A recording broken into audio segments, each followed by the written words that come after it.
Morning students. Today we are going to do the chapter number 2, some basic concepts of macroeconomics. We have already done in this chapter that classification of goods, concept and components of consumption expenditure, concept and components of investment.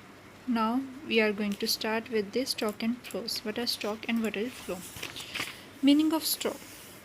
A stock is a quantity measured at a particular point of time. Stock क्या होता है कि एक particular point of time पे हम किसी चीज़ की quantity को मेज़र कर रहे हैं, that is known as stock. For example, अभी मतलब आज 11th ऑफ अगस्त को मेरे पास 10 पेंसिल्स हैं, डेट इज़ अ स्टॉक. कि आज मेरे पास 11 अगस्त को मेरे पास 10 पेंसिल्स है, उसे क्या कहा जाएगा? Stock. Whereas flow means, flow क्या होता है?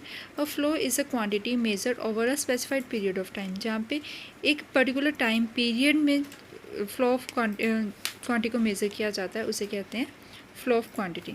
ठीक है. अब इसकी एग्जांपल क्या है कि मैंने फर्स्ट ऑफ अगस्त से लेके 11th ऑफ अगस्त तक मैंने 5 पेंसिल्स खरीदी हैं या 5 पेंसिल्स मैंने यूज़ की हैं, that is a flow.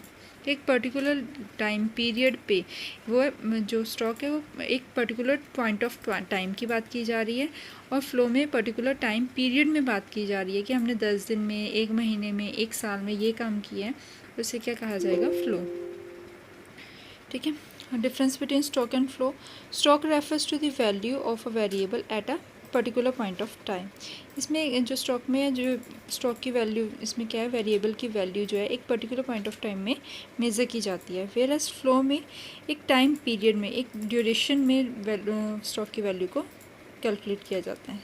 Stock is not time dimensional, it is measured at a specific point of time. एक स्पेसिफिक पॉइंट ऑफ टाइम में मेज़र की जाती है. लाइक 11th ऑफ अगस्त को मैंने 11 बजे इसकी वैल्यू मेज़र की है. आज मेरे अकाउंट में 2000 रुपये हैं, that is a stock. Flow में क्या आ गया? It is a time dimensional, it is measured as per hour, per month, per year. कि इस महीने में मेरे अकाउंट में, अगस्त के महीने में मेरे अकाउंट में 15,000 की ट्रांजेक्शन्स हुई हैं, that is known as flow. Stock impact the flow. Greater the stock of capital, greater the flow of goods and services. जितना स्टॉक हमारे पास इंक्रीज़ होता जाएगा, बढ़ता जाएगा, उतनी ही फ्लो जो है गुड्स एंड सर्विसेज की वो इंक्रीज़ होगी. फ्लो इम्पैक्ट स्टॉक, फ्लो का इम्पैक्ट स्टॉक पे पड़ता है. Greater the flow of income, जितनी इनकम में हमारी इंक्रीज़ होती जाएगी, greater the stock of wealth with the people, उतना ही लोगों के पास वेल्थ जो है वो इंक्रीज़ होता जाएगा. ठीक है.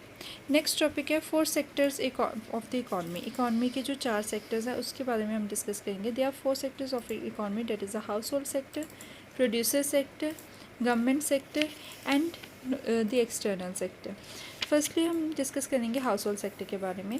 It includes consumer of the goods and services. It includes consumer of the goods and services. Household sector में क्या आते हैं? जो गुड्स एंड सर्विसेज के कंज्यूमर्स हैं, जो गुड्स एंड सर्विसेज को कंज्यूम करते हैं. Household sector are also the owner of factor of production.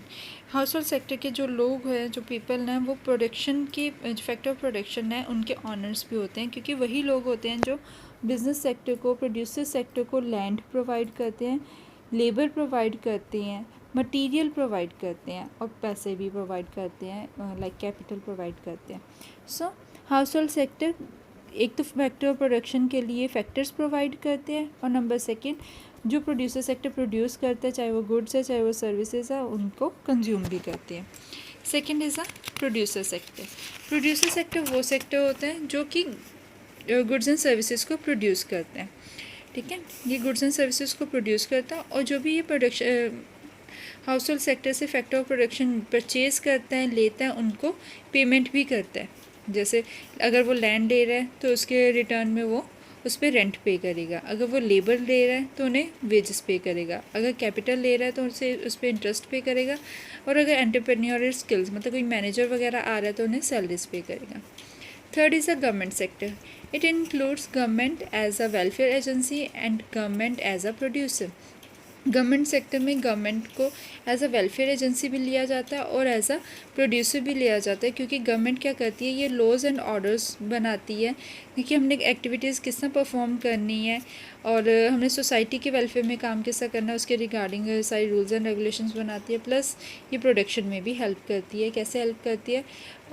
Subsidies वगैरह प्रोवाइड करके प्रोडक्शन सेक्टर को, और कहते हैं उन्हें लो कॉस्ट पे मटेरियल्स प्रोवाइड करके जो गवर्नमेंट सेक्टर है वो प्रोड्यूसर्स की हेल्प भी करती है। सो इसे प्रोड्यूसर भी कहा जाता है और वेलफेयर एजेंसी भी कहा जाता है। Next is external sector. External sector मतलब कि अपनी इकॉनमी को छोड़ के, अपनी कंट्री को छोड़ के जो रेस्ट पार्ट होता है वर्ल्ड का, उसे कहा जाता है एक्सटर्नल सेक्टर। अब एक्सटर्नल सेक्टर किस तरह लिंक होता है इसमें?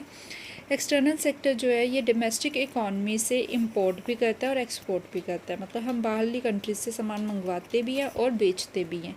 इससे क्या है, फ्लो ऑफ इनकम चलता रहता है। इनकम आती भी है जब हम इंपोर्ट करते हैं, जब हम एक्सपोर्ट करते हैं तो हमें इनकम आती है, और जब हम इंपोर्ट करते हैं तो जो पेमेंट्स हैं वो हम करते हैं। तो इससे हमारी एक्सटर्नल सेक्टर से भी ट्रांजैक्शंस होती रहती है।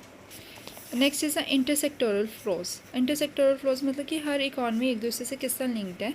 जो हाउस होल्ड सेक्टर है ये प्रोड्यूसर सेक्टर पे डिपेंड करती है गुड्स एंड सर्विसेज के लिए, क्योंकि प्रोड्यूसर सेक्टर इन्हें गुड्स एंड सर्विसेज प्रोवाइड करता है। Producer sector household sector पे डिपेंड करता है, क्योंकि वो उन्हें फैक्टर ऑफ प्रोडक्शन चाहिए होते हैं। और फैक्टर ऑफ प्रोडक्शन कौन देता है? वो हाउस होल्ड सेक्टर देता है, और जिनकी हेल्प से further goods and services produce किए जाते हैं। गवर्नमेंट सेक्टर क्या है? गवर्नमेंट सेक्टर डिपेंड करती है दोनों पे, प्रोड्यूसर सेक्टर और हाउस होल्ड सेक्टर दोनों पे, बिकॉज ये दोनों सेक्टर्स ही टैक्सेस भी देते हैं और नॉन टैक्सेस रेवेन्यूज़ भी इन्हीं से मिलते हैं। और प्रोड्यूसर और household sector government sector पे डिपेंड करती है because of administrative services beside laws, orders and defence. क्योंकि गवर्नमेंट जो है वो प्रोड्यूसर सेक्टर और हाउस होल्ड सेक्टर, जो प्रोड्यूसर सेक्टर और हाउस होल्ड सेक्टर को एडमिनिस्ट्रेटिव सर्विसेज, जो रूल्स रेगुलेशंस हैं या और लॉज वगैरह बनाते हैं या फिर डिफेंस प्रोवाइड करते हैं, सभी चीज़ें कहाँ से मिलती है? गवर्नमेंट की तरफ से मिलती है। ठीक है। Next is a real flow. Real flow refers to the flow of goods and services among different sector of the economy. कि अलग अलग इकॉनमी के जो अलग अलग सेक्टर्स हैं उनके बीच में जो गुड्स एंड सर्विसेज का फ्लो हो रहा है उसे कहा जाता है रियल फ्लो। अब हाउस होल्ड सेक्टर से प्रोड्यूसर सेक्टर को फैक्टर्स और सर्विसेज जाती है, लैंड जाता है, लेबर जाता है, कैपिटल जाता है और एंटरप्रेन्योर जाता है। ठीक है। और producer sector household sector को क्या देता है? वो गुड्स एंड सर्विसेज को प्रोड्यूस करके हाउस होल्ड सेक्टर को बेचता है। सो इन दोनों में गुड्स एंड सर्विसेज का फ्लो हो रहा है। Household sector producer sector को land, labour, capital and entrepreneurship देते हैं, और producer sector household sector को गुड्स एंड सर्विसेज प्रोड्यूस करके देते हैं। Second is a money flow. Money flow refers to the flow of money across the different sectors of the economy. अब money के flow को, economy के जो दो सेक्टर्स हैं, मेन सेक्टर्स हैं, उनमें जब मनी का फ्लो हो रहा है उसे क्या कहा जाएगा? Money flow. अब household sector producer sector से गुड्स एंड सर्विसेज परचेज़ करते हैं। परचेज़ करने के लिए उन्हें उस पर पैसे खर्च करने पड़ते हैं। सो मनी का फ्लो हो गया from household sector to producer sector.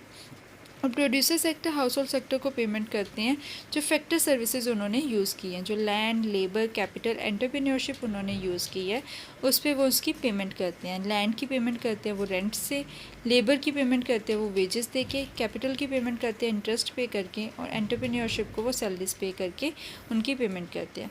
So house hold sector पे करते हैं जो वो गुड्स एंड सर्विसेज खरीदते हैं उसके लिए, और प्रोड्यूसर सेक्टर पे करते हैं जो वो फैक्टर सर्विसेज अवेल करते हैं उसके लिए हाउस होल्ड सेक्टर को वो पे करते हैं।